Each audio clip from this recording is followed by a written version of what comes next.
Communiqué fait à Abidjan le 11 octobre 2024. Le professeur Sébastien Danon Djedje, président exécutif du PPACI, convoque à une réunion ce mardi 15 octobre 2024 à 17h30 au siège du parti. Les responsables du PPACI du district d'Abidjan, listés ci-dessous.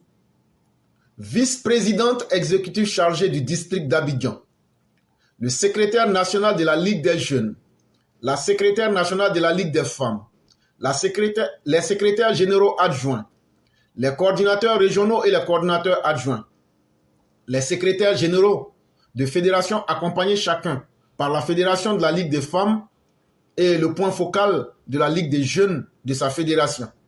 Ordre du jour, préparatif de la mobilisation générale face aux dérives dictatoriales du régime RHDP.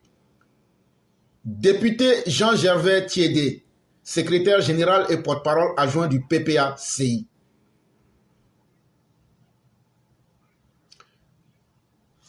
Voilà le communiqué du PPACI qui informe que eux ils vivent dans une dictature des plus implacables. Et le 11 octobre 2024, ils ont décidé de faire un communiqué. Ils disent qu'ils vont aller s'asseoir dans leur siège. Maintenant, ils vont se réunir avec l'appui de Sébastien Danon Djedje, de Gervais Thiédé Jean et de tous ceux qu'ils viennent de citer dans leur communiqué. Ils vont se réunir demain, mardi 15 octobre à 17h30 au siège du PPACI. Et maintenant, ils vont dire qu'est-ce qu'ils vont faire pour faire tomber le régime du président Ouattara. Qu'est-ce qu'ils vont faire pour affronter le dictateur? Quelqu'un, on vous dit c'est un dictateur, quelqu'un qui ne s'amuse pas. Vous voulez maintenant croiser le fer avec lui. Il n'y a pas de problème, on vous regarde dans la suite. Et on souhaite bonne chance aux uns aux autres. Et on aimerait bien voir de quoi demain sera fait. Et donc pour bien organiser cette réunion, ils ont déjà pris attache avec tous leurs proxys, que ce soit aux États-Unis, en France et partout. Et ils ont décidé donc qu'après leur réunion, si eux n'ont pas eu suffisamment le courage de faire des manifestations en Côte d'Ivoire, leurs proxys qui sont à travers le monde vont faire une double manifestation le 18 octobre 2024 devant l'Union européenne et devant le siège de la CPI. Et donc, ils vont se réunir devant le siège de l'Union européenne de 10h à 12h. Et ils vont se réunir devant la CPI de 15h à 17h. Et qu'est-ce qu'ils vont aller demander?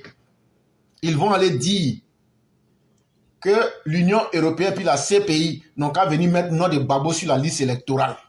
Ça, c'est un. Ils vont aussi dire à l'Union européenne et à la CPI d'enlever, de dire à Ouattara non à un 4e mandat de Draman Ouattara. Comme quoi, ils n'ont qu'à enlever celui qui n'a rien à se reprocher pour faire plaisir à celui qui a des problèmes devant la justice. Et 3e point, non à une CEI déséquilibrée. Pour eux, une CEI équilibrée, c'est une CEI qui sera totalement contrôlée par eux. Et en 4e point, ils vont demander CPI. Le camp Ouattara répond quand. Donc là, Ouattara avec son groupe là, eux là, ils vont aller devant la CPI quand. Après ça, ils ont mis les contacts, whatever, avec tout ce qu'il faut. Donc le point de départ, c'est à 6h. Départ à Paris, Gare Nord.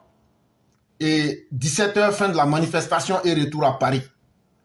Donc, voilà ce que le PPACI veut nous offrir dans les jours à venir. Mais entre-temps, ce qui est intéressant à savoir, c'est qu'ils ont déjà commencé à préparer les velléités. Avant le 18,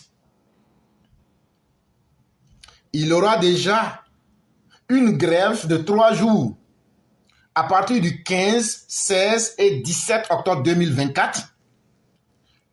Le PPACI, en collaboration avec certains représentants de syndicats de la fonction publique, des gens qui travaillent pour le gouvernement, qui ont accepté de prendre de l'argent avec le PPACI, qui ont été approchés par des soi-disant organisations de société civile pilotées par le PPACI.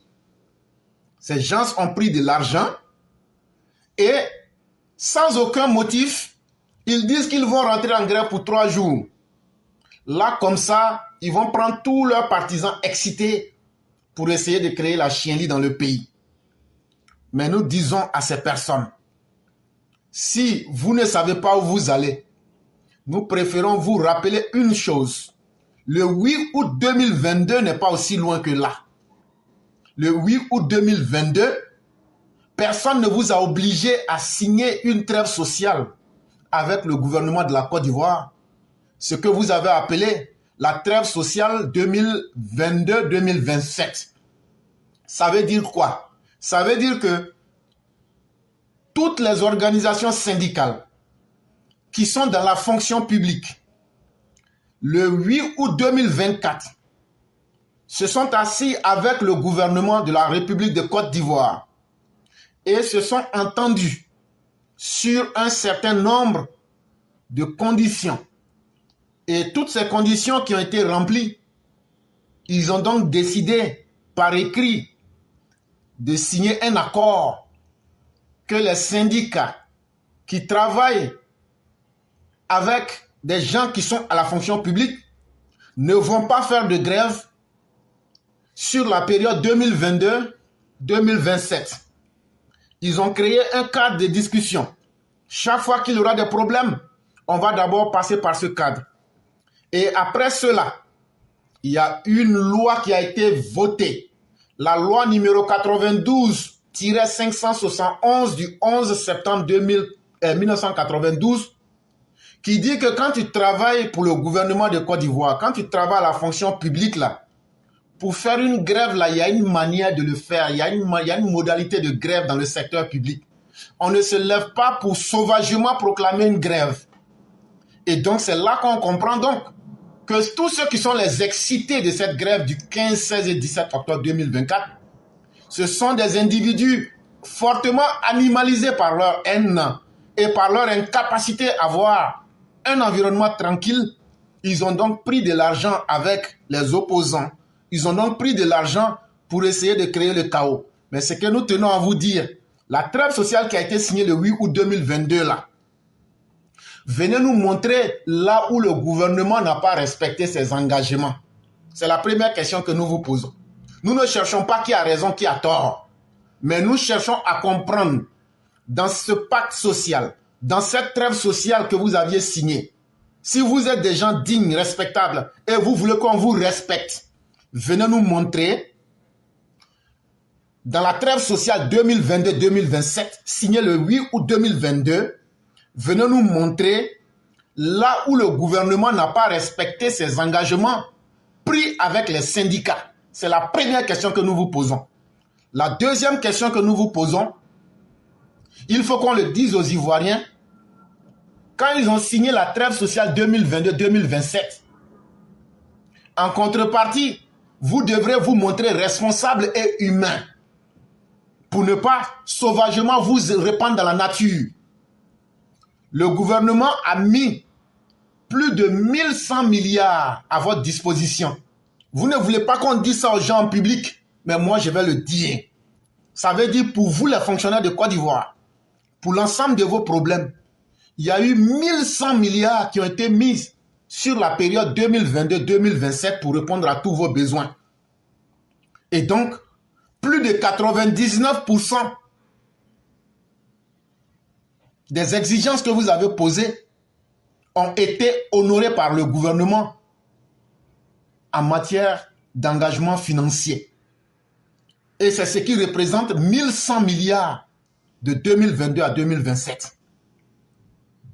Est-ce qu'il n'y a pas eu la promulgation de la loi 2023-892 du 23 novembre 2023 portant statut général de la fonction publique, ce que vous appelez la SGFP? Est-ce qu'il n'y a pas eu l'opérationnalisation du comité consultatif de la fonction publique? Est-ce qu'il n'y a pas eu la finalisation de la mise en œuvre par le gouvernement de la réforme du système d'imposition des salaires consacrant la suppression des contributions nationales? Est-ce qu'il n'y a pas eu l'instauration d'une prime exceptionnelle au profit des fonctionnaires? Est-ce qu'il n'y a pas eu un salaire en 13e mois qu'on vous donne? Est-ce qu'il n'y a pas eu la revalorisation des indemnités de transport des fonctionnaires et agents de l'État? Est-ce que vos salaires de transport, là, ça n'a pas été augmenté? Est-ce qu'il n'y a pas eu la revalorisation des allocations familiales par enfant pour tous les fonctionnaires et agents de l'État de Côte d'Ivoire? Est-ce que le gouvernement n'a pas augmenté l'argent qu'il donnait aux familles, aux enfants et aux enfants des fonctionnaires de l'État de Côte d'Ivoire? Est-ce que l'État n'a pas augmenté les primes pour vos loyers? Est-ce que l'État n'a pas revalorisé vos indemnités de contribution au logement pour l'ensemble de tous les fonctionnaires de Côte d'Ivoire? Est-ce que l'État n'a pas globalement augmenté vos salaires? C'est tout cela qui se trouve dans les 1100 milliards. Mais comme vous êtes par haine et parce que vous avez une paix et vous avez tout eu, vous voulez demander au bon Dieu sa barbe. Moi, je vais vous dire ce qui va se passer. Là, quand c'est comme ça, tous ceux qui vont gréver, soyez sûrs d'une chose, c'est que vos noms seront répertoriés et les 3 jours que vous allez faire sans travailler, on va vous couper sauvagement dans vos salaires. Ce n'est pas la première fois. Vous savez que le régime qui est là, eux ne sont pas dans l'amusement. Tous ceux qui sont garçons, ou même tous ceux qui sont des haineux parce qu'eux aiment Babo là, eux vont venir pour mélanger le pays, pour mélanger le fonctionnement de l'administration. On vous dit il n'y a pas de problème. Parce que tout ce que je viens de citer, voilà des gens qui disent qu'eux ils travaillent pour le gouvernement de la Côte d'Ivoire, dans le secteur public. Eux ils aiment les Ivoiriens. Depuis 1992, il y a la loi numéro 92-571 du 11 septembre 1992 qui dit qu'on ne peut pas se lever un matin pour sauvagement proclamer une grève. Mais vous violez cette loi-là. Ça fait 1. De 2, en 2022, exactement le 8 août 2022, vous avez dit que vous avez des problèmes, tous les fonctionnaires de Côte d'Ivoire. Le gouvernement vous a appelé. Vous vous êtes assis. Vous avez décidé et vous avez écrit ce sur quoi vous vous êtes entendu. C'est ça qu'on appelle la trêve sociale 2022-2027. Et le gouvernement vous a toujours ouvert la porte en vous disant, à partir du moment où vous avez signé cette trêve sociale, on va répondre à tous vos besoins. Mais l'argent, on ne se promène pas pour ramasser. Donc, on va étaler ça sur 2022 jusqu'en 2027. On va répondre à tous vos besoins. Mais en contrepartie, nous vous demandons une seule chose. Ne vous levez pas pour créer les troubles ou bien pour mettre en mal le fonctionnement de l'administration. On ne veut pas qu'il y ait des grèves sauvages. On veut que vous respectez vos engagements. Vous avez dit oui. Quand vous avez fini ça, le gouvernement a augmenté les salaires. Le gouvernement a augmenté les primes pour vos loyers.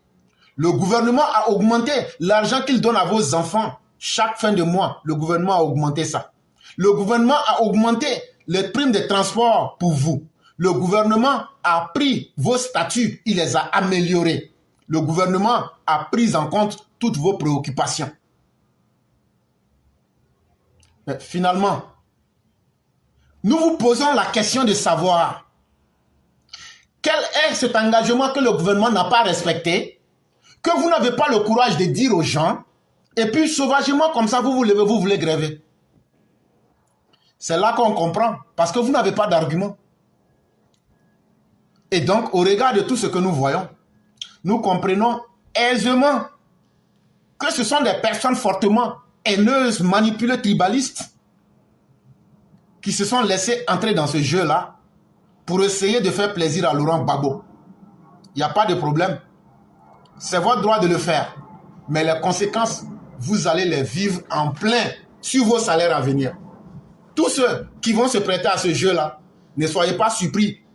Vos salaires seront ponctionnés. Ça veut dire, on va retirer sauvagement. De la manière dont vous allez gréver sauvagement là. C'est comme ça, on va retirer aussi sauvagement le temps que vous n'avez pas travaillé. Si on s'est bien entendu, je vais vous jouer une vidéo pour vous rappeler un peu ce que la Côte d'Ivoire était à l'époque de Laurent Gbagbo. Ce même Laurent Gbagbo qui vous disait là, que si vous grèvez là, lui il s'en fout. Que lui n'a pas d'argent sur un arbre qu'il peut cueillir là. Comme vous avez trouvé Alassane Ouattara, lui il est gentil, il vous écoute. C'est pourquoi vous voulez jouer au sauvage. Mais ponction qu'on va faire sur vos salaires là, si vous ne vous asseyez une semaine qu'on va retirer sur vos salaires, on préfère vous dire ça. Passer 3 jours sans travail alors que c'est 5 jours de travail, sachez qu'on va retirer, on va ponctionner une semaine sur vos salaires et vous allez comprendre de quoi il est question. Toutes ces personnes qui veulent nous faire croire aujourd'hui en 2024 que pendant les 10 ans de mandat du président Laurent Gbagbo, la Côte d'Ivoire était un paradis. Suivez avec moi cette vidéo micro-trottoir qui date de 2005. Famille, suivons ensemble.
Même les chefs cantons. Aujourd'hui, on a le changement. Si vous aimez la Côte d'Ivoire, vous sauvez la Côte d'Ivoire. Sinon, vous, on est là, on est mort. Merci, Papa Adjo. Papa Adjo a répondu à vos appels.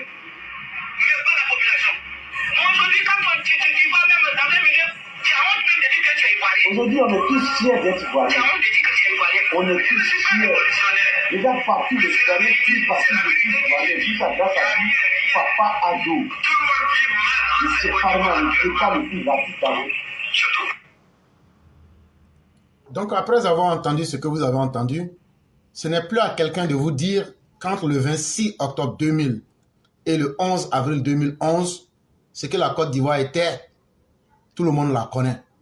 Et si vous ne savez pas respecter les douleurs des Ivoiriens, et si vous ne savez pas respecter les temps, nous vous attendons pour cette grève sauvage, comportement sauvage, de façon exponentielle.